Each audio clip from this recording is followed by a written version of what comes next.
Acompáñanos a desentrañar lo más relevante que acontece en nuestra sociedad. Entre líneas. Análisis, opinión y búsqueda de la verdad. Entre líneas. Amigos, sean bienvenidos una vez más aquí a tu programa Entre Líneas. El de la voz, Raúl Ortega González, les saluda y les da la más cordial de las bienvenidas. Y acompañándome como siempre en esta píldora informativa, mi estimado Raúl al Cuadrado. ¿Cómo estás? Mi estimado Raúl, muy bien. Pues aquí en este lunes ya de la semana de Pascua, justo 21 de abril del 2025. Hoy tenemos una nota pues muy triste e impactante para el mundo. Sí, fíjate, haciendo una aclaración, ya sé que se acostumbraron a vernos en vivo y a todo color, con imagen, pero pues desgraciadamente estamos en ubicaciones remotas y lo estamos haciendo en un enlace telefónico, por eso hoy el audio, pero no sin antes anunciarles que, bueno, qué es lo que sigue en este tema, qué es la sede vacante, cómo comprueban si el Papa realmente falleció, cuántos años tenía el papado, qué sigue, el fin del mundo, viene un prefiriti, ¿qué es un prefiriti? El Papa Negro, esto y mucho más estaremos hablando en esta píldora informativa. Lo que es cierto, datos, es que nace un 17 de diciembre de 1936 en Flores, Buenos Aires, Argentina, y fallece el día de hoy, 21 de abril de 2025, en Santa Marta, Ciudad del Vaticano. A los 88 años de edad, llevaba en su papado 12 años en el mandato de esta Iglesia Católica. Quien llevara por nombre Jorge Mario Bergoglio y que después asume cuando llega a ser Papa Francisco por Francisco de Asís, y que además es jesuita, lo cual le imprime una característica muy especial a este papado, que dio pues una reestructuración eclesiástica, compromisos por la paz, por los pobres, por los migrantes, y en el horizonte de la innovación y la fraternidad. Ahorita vamos a hablar de eso. Fíjate que un tema importante es cómo se comprueba la muerte de un papa, porque el Papa Francisco, aún ya después de muerto, cambió todo el ritual fúnebre. El Vaticano, antes de anunciar oficialmente la muerte de Francisco, cumplió con un ritual muy particular, fíjate. A ver, Raúl, esa parte está interesante. La constatación del fallecimiento, que por primera vez se llevó a cabo bajo un nuevo protocolo diseñado por el propio pontífice. Este cambio representa un parteaguas en la historia de la Iglesia Católica. Francisco simplificó todo, había que hacerlo. En 2024, Francisco modificó la antigua Constitución Pontificia Universi Dominici Gregis, la cual rigió durante siglos el proceso funerario de los pontífices. Francisco argumentó que los funerales papales no deben parecer los de un líder de Estado, sino los de un simple pastor. Por eso ordenó cambios profundos en los rituales. ¿Qué cambió exactamente? Bueno, cambió y transformó por completo la constatación de la muerte. Ya no se hacen los aposentos del Papa, sino en la capilla privada del sucesor de Pedro. El cuerpo debe de ser colocado de inmediato en un ataúd de madera y zinc, sin esperas ni ornamentos innecesarios. El féretro se traslada directamente a la Basílica de San Pedro, donde el cuerpo es expuesto a los fieles dentro del ataúd, ya no sobre un catafalco. ¿Te acuerdas que el catafalco es la cama esta en la que como rito, como si fuera un rey, como con lleno de ornamentos? Y ya no. O sea, es un ataúd como cualquier otro. Como cualquier otro. Y no se colocará el báculo papal junto al cuerpo, y el ataúd se cerrará la víspera de la misa exequial en un gesto de recogimiento. Otro cambio también es que el Papa será sepultado lejos del Vaticano. No será sepultado en la Basílica de San Pedro como era tradición, sino que la nueva edición de este Ordo Exequiarum Romani Pontificis permite que el cuerpo sea enterrado en un lugar distinto. Y, en palabras de Francisco, citándolo, como siempre le prometí a la Virgen, ya está preparado el lugar. Quiero ser enterrado en Santa María la Mayor porque es mi gran devoción. Así que se cumplirá su deseo, será sepultado en la Basílica de Santa María la Mayor, una de las más antiguas e importantes de Roma. Oye, pues esto va con la personalidad del Papa. El Papa Francisco, vamos a recordar parte de su estilo de gobernar, dice que fue el primero en muchas cosas, el primer Papa jesuita, el primer Papa originario de América Latina, el primero en elegir nombre de Francisco sin el numeral, el primero en ser elegido como pastor, con su pastor aún vivo. Acuérdate que Estaba Benedicto XVI. estaba todavía vivo. El primero en residir fuera de Palacio Apostólico. El primero en visitar tierras nunca antes tocadas por un pontífice, desde Irak hasta Córcega. El primero en firmar una declaración de fraternidad con una de las principales autoridades islámicas. También fue el primer papa en dotarse de un consejo de cardenales para gobernar la iglesia, en asignar funciones de responsabilidad a las mujeres y a los laicos en la curia, en lanzar un sínodo que implicaba por primera vez al pueblo de Dios, en abolir, fíjense bien, en abolir el secreto pontificio para los casos de abusos sexuales y en suprimir la pena de muerte del catecismo.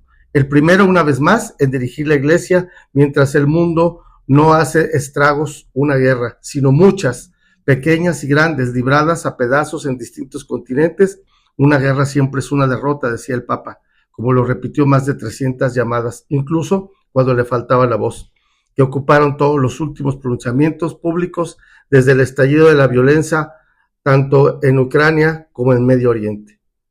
Es correcto. Fíjate que recordemos que, es información que ya tenemos, que el Papa falleció. La causa de muerte es un derrame cerebral que le llevó al coma y a un fallo cardíaco irreversible. Ya lo informó la Santa Sede el día de hoy. Y recordemos que entraremos en un tiempo de luto de 9 días. Okay. A partir del día 10 se mandará llamar a todos los cardenales menores de 80 años que se reunirán para elegir el próximo líder de la Iglesia Católica. La elección del nuevo Papa suele tardar entre 2 y 3 semanas y el Papa permanecerá en velatorio durante varios días hasta su funeral. También ya se hizo público el testamento del Papa Francisco, en el que deseó ser enterrado en la Basílica de Santa María la Mayor de Roma, como les había estado informando. Ahora, se sella el apartamento del Papa Francisco con una cinta roja y cera. ¿Por qué? Para que nada salga de las oficinas, ningún documento sea tocado, ninguna cosa, nada se ha movido. Todo puede ser clave en algo. Entonces, un sello, el sello precisamente es destruido en este periodo que se llama sede vacante, y todo el poder del Vaticano recae sobre el camarlengo. Okay. El camarlengo del Papa Francisco ahorita anda con todo el poder. Es el que se encarga de organizar este proceso del sínodo y de la elección del nuevo Papa. No, se encarga precisamente de el cardenal Kevin Farrell, es el que sella el apartamento, ¿no? Ese es el que se encarga de sellar y entra la sede vacante, pero el camarlengo es Kevin Joseph Farrell, es cardenal, obispo católico y actual camarlengo y jefe de Estado en funciones de la Ciudad del Vaticano, irlandés por nacimiento y residente durante años en Estados Unidos y actualmente en la Ciudad del Vaticano. Kevin Joseph Farrell es sobre quien recae toda la autoridad mientras no se elija nuevo Papa. Toda la autoridad del Vaticano recae sobre él. Okay. Toda la responsabilidad del Vaticano es él. Él es la figura del camarlengo, de la sede vacante. Y entendamos esto, que cuando llegarán hay que ver quiénes son los obispos, los cardenales que se van a encargar de votar, quiénes son los de menos de 80 años, los que tienen que asistir. Quienes se disculpan por salud. Exactamente. Quienes por edad no van a ir. Y el papel del camarlengo va a gestionar todo lo que ocurre entre la muerte del Papa y la elección del siguiente. Su primera tarea es certificar oficialmente el fallecimiento. Luego sella las habitaciones del pontífice y convoca al colegio cardinalicio para organizar el cónclave. Además, debe de administrar los bienes del Vaticano durante ese tiempo. Ok. En los últimos 2 meses, esto es muy importante de considerar, los problemas de salud de Francisco, se llegó a activar un protocolo poco común llamado sede impedida, que se aplica cuando el Papa está vivo, pero sin capacidad de ejercer. Según se pudo saber, Francisco firmó una carta de renuncia en caso de incapacidad, la cual estaba en manos de Farrell. Este tema de Farrell, que es de formación de los legionarios de Cristo, que estudió filosofía y teología en España e Italia y que fue ordenado sacerdote en Roma en el 78. Su labor pastoral lo llevó a México, donde se especializó en ética social y bioética, además de ejercer como administrador de la Legión de Cristo en varios puntos de Europa. Este personaje es quien reside el poder del Vaticano ahorita. Uh-huh. Ahora, vámonos a la parte que es la que te gusta, mi estimado Raúl, porque a pesar del fallecimiento del Santo Padre, a pesar de la conmoción global, nosotros tenemos que decir que hay política. Claro, por supuesto. Y quería mencionar, antes de que pases a lo tuyo, las encíclicas que hizo el Papa. Los papas siempre escriben pronunciamientos, opiniones, que se llaman encíclicas, y que tienen que ver con la situación del mundo en ese momento y los cambios geopolíticos que obedecen a esto, ¿no? Las expectativas, los diálogos, los gestos vividos en estos viajes del Papa en el mundo desembocaron en los documentos del pontificado. Francisco publicó 4 encíclicas, fíjate bien. La primera, Lumen Fidei, sobre el tema de la fe, a 4 manos con Benedicto XVI. Después, Laudato Si, un grito para invocar un cambio de rumbo para la casa común, puesta de rodillas por el cambio climático y la explotación, para estimular la acción, para erradicar la miseria y acceso equitativo a los recursos del planeta. Fíjate qué importante y por qué era innovador el Papa. El Papa ya en sus encíclicas tomaba en cuenta los recursos naturales del planeta, el uso equitativo de estos recursos naturales para la población, y con esto es una equidad para repartir equitativamente los beneficios de la naturaleza, la riqueza, etcétera. Y luego, la tercera encíclica fue Fratelli Tutti, fue la columna vertebral del magisterio, fruto del documento sobre la fraternidad humana, profecía antes del estallido de nuevas guerras de la fraternidad como única vía para el futuro de la humanidad. Finalmente, publicó Dilexit Nos, para resaltar la tradición y la actualidad del pensamiento sobre el amor humano y divino del corazón de Jesús, y enviar un mensaje al mundo que parece haber perdido su corazón. Es correcto. Fíjate qué importante y cómo está el tema, ¿no? de las encíclicas.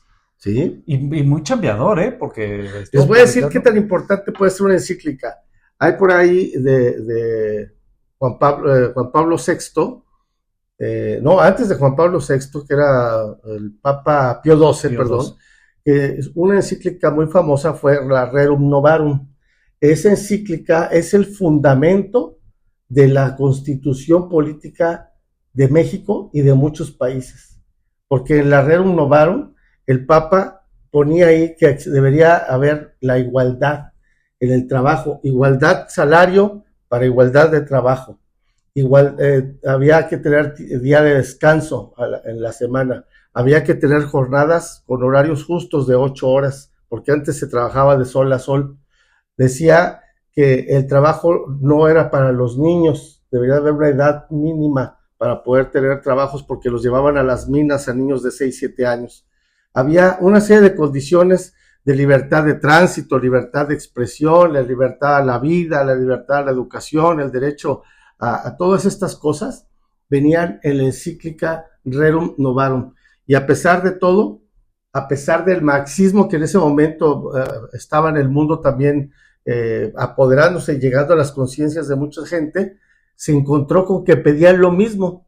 Tanto el marxismo como la encíclica del Papa Rerum Novarum pedían estos derechos básicos de la humanidad, y el primer país en consagrarlos en su constitución fue México en 1917. Fuimos pioneros en eso, y eso te menciona, te dice qué tan importante puede llegar a ser una encíclica papal, que si no necesariamente es un orden al mundo, si es un posicionamiento global de las circunstancias en ese momento.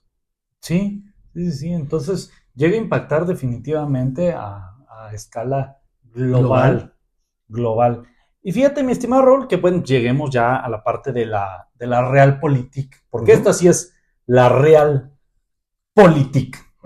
A ver, en el corazón del Vaticano, los pasillos del poder eclesiástico se llenan de murmullos y estrategias, sobre todo después de la repentina muerte de Francisco, del Papa Francisco. Y están en discusión el padrón electoral. Y está el tema de la grilla. Para que nos entiendan nuestros queridos amigos que nos están escuchando, es básicamente la discusión por definir el padrón electoral que va a jugar en esta elección. El padrón es ver quiénes vienen, quiénes no vienen, por qué pueden, quiénes no, cómo se lían, cómo es. Miren, para referencias, si uno no está para recomendar películas, pero acaba de salir en el cine casualmente. Hace un par de meses. Y la pueden encontrar, y no es comercial, en Amazon Prime. Y en Netflix creo que también está. Se llama Cónclave. Si uno quiere adentrarse más o menos levesón a lo que se va a poner, digo, acá le avientan cosas hollywoodescas. Pero mira, la verdad supera a veces a la ficción. Sí, entonces, este proceso en el que se elige al nuevo pontífice es muy fuera de sí de los procesos democráticos, de los procesos acostumbrados de elección, ¿no? Porque no tiene plazos ni candidatos oficiales. Es la voluntad de Dios que habla, es el Espíritu Santo que habla a través de los cardenales, y eligen en una papeleta y la ponen y dicen, exhumo lo que elijo, Dios me ha de decir, y lo avientan a la urna. Y entonces dicen lo que Dios me habló y me dijo que debo de elegir. Es su conciencia la que les dicta. Pero fíjense, no hay candidatos. No es conciencia, es la voz de Dios. Sí, es el Espíritu Santo. Les habla, ¿no? Entonces, aquí lo destacable es que del grupo que finalmente queda, se cierra con candados y con cera y todo el lugar donde están, y no pueden salir hasta que no haya la señal de humo blanco o humo negro. O sea, salen entre votación y votación. Sí, pero en un lugar confinado, salen a comer y a dormir. Pero el momento de la votación están totalmente confinados. Sí, claro. Y pueden durar horas y horas y horas, 12 horas de discusión hasta que terminan votando, leen los que son los escrutadores, cada una de estas boletas que se escriben con tinta, con pluma, en una cartulina, y leen el nombre del cardenal que fue votado. De tal manera que empiezan a surgir nombres. Hay quienes tienen 2 votos, hay quienes tienen 35, hay quienes tienen 10, hay quienes tienen 8, etcétera. Pero debe tener un número específico de votos, que no recuerdo cuál es, pero debe pasar 2 terceras partes. 2 terceras partes. Entonces, para que llegue a este número, pues se repite otra votación y otra votación y otra votación.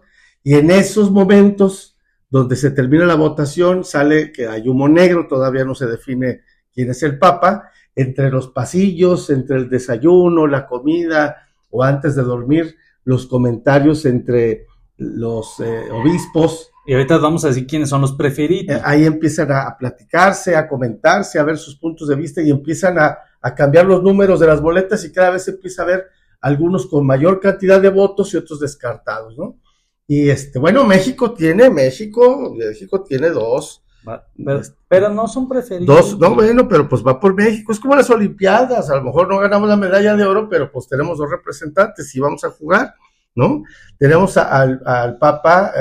Fíjate, ya lo están nombrando. No, ya, es que es el cardenal primado de México, que de la Ciudad de México, que es, entre otras cosas, el custodio de la Basílica de Guadalupe. Es uno de los candidatos. Ahorita les voy a dar los nombres.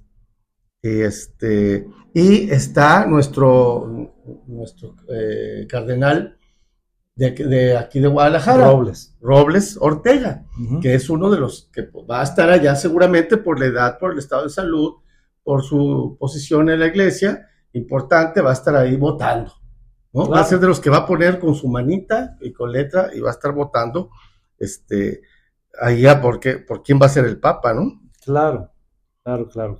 Mientras encuentras tú los nombres, porque trae su acordeón, he de decirle. Sí, todo listo. El término preferiti, los preferidos, cobra fuerza para designar a aquellos que en silencio se perfilan como papables. Está Matteo Zuppi, la cara del diálogo intercontinental, destaca por su estilo cercano y diplomático, su papel en misiones de paz y su afinidad con Francisco lo posicionan como una figura clave en el futuro del Vaticano.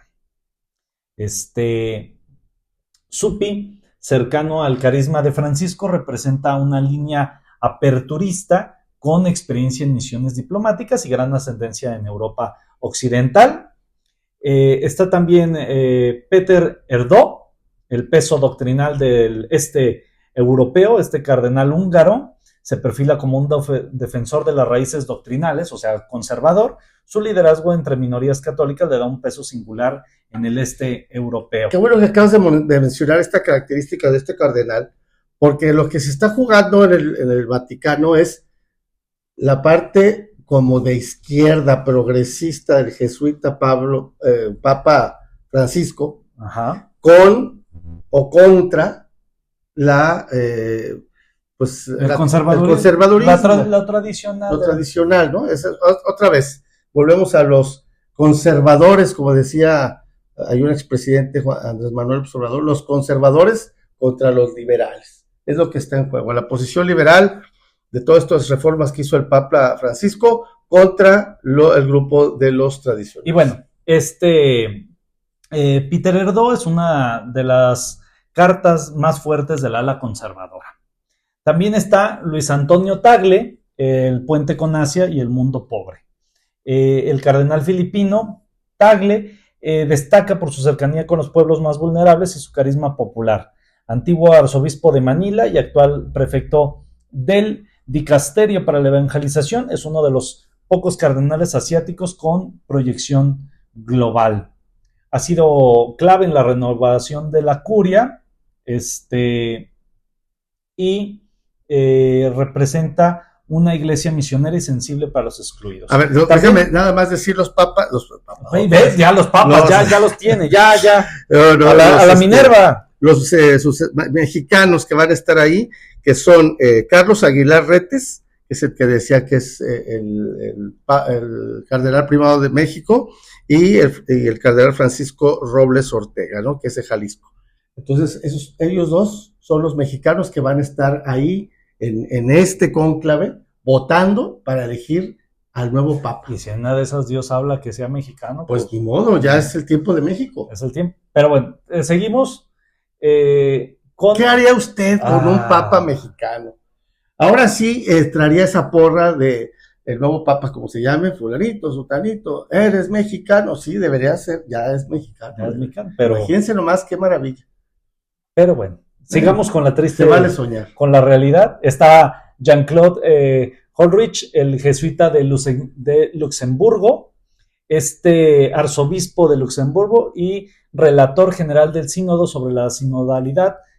Holrich es considerado una figura puente entre la tradición y la modernidad. Su formación en Japón y su trayectoria en Europa le dan una perspectiva intelectual que algunos sectores valoran como necesaria en un mundo polarizado. Entonces él es más de centro. Jesuita como Francisco, es uno de los pocos europeos que podría continuar la línea sinodal del actual pontificado con estilo propio. Es más moderado, no es tan progresista, tan progres.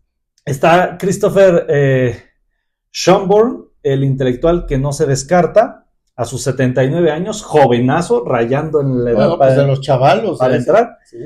El arzobispo de Viena mantiene la lucidez y el prestigio que lo sostiene como papable de consenso si se busca una transición sin grandes sobresaltos.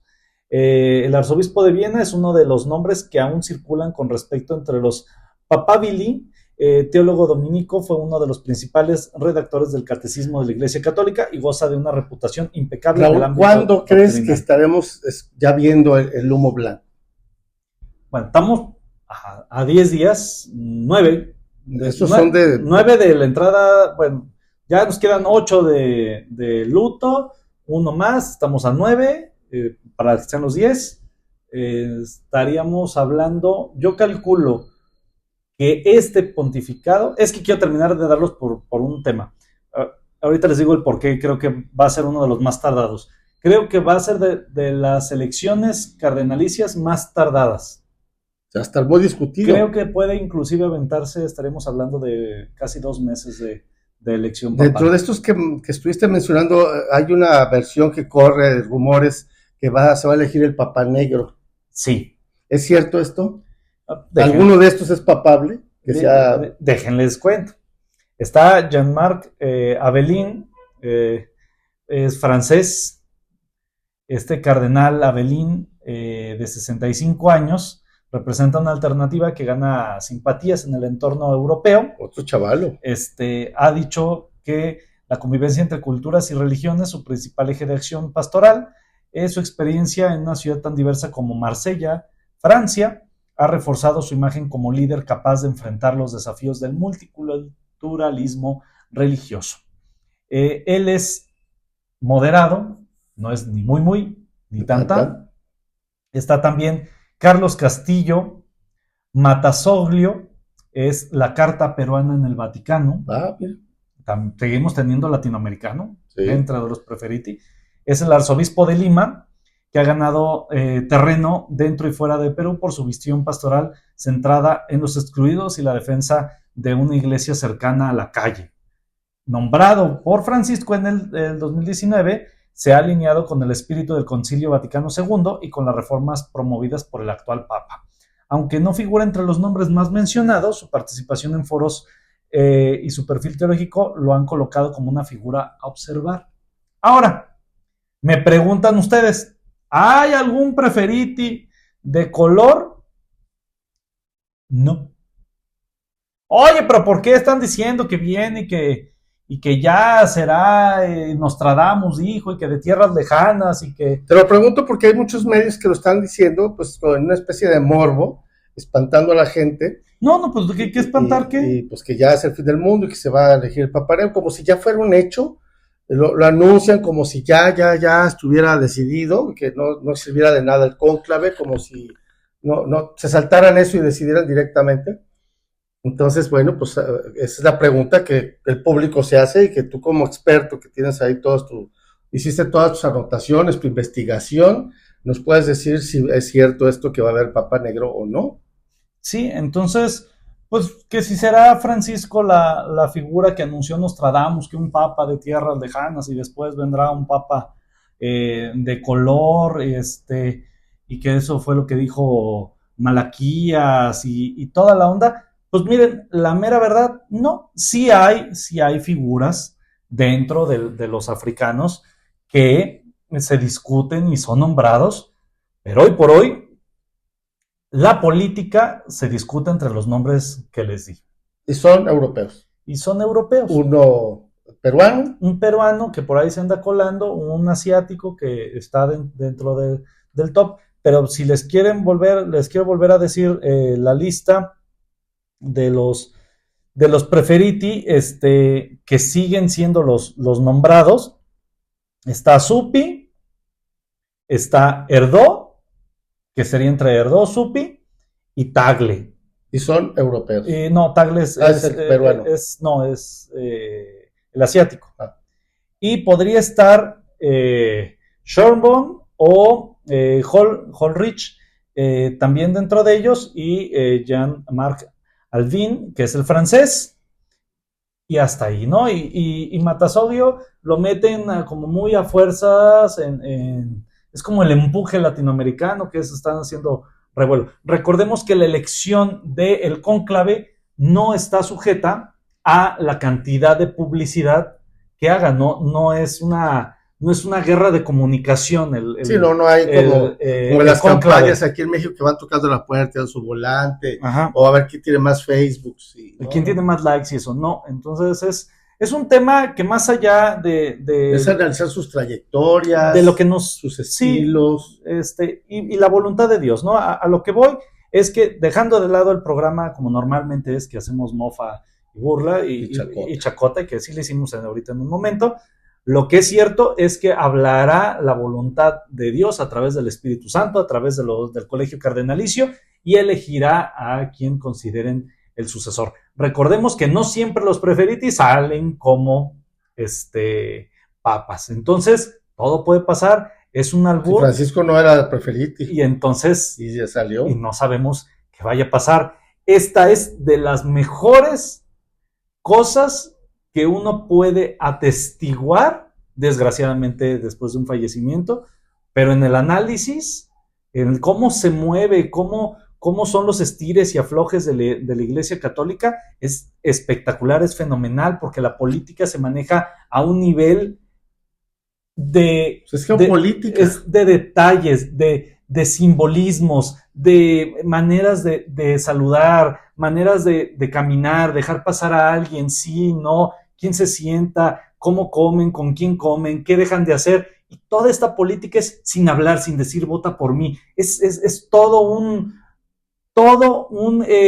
velo que recubre esta elección de los cardenales, del Colegio Cardenalicio, de este cónclave, que como yo veo la situación geopolítica, la situación global, creo que sí va a durar, yo creo que hasta 2 meses en la elección. Claro que si la voluntad de Dios habla demasiado rápido y se elige a alguien, será por alguna premura. Lo que sí es que tenemos estos 9 días y decía el Papa Francisco, recen por mí. Esto ha sido todo por hoy y no te pierdas de Entre Líneas,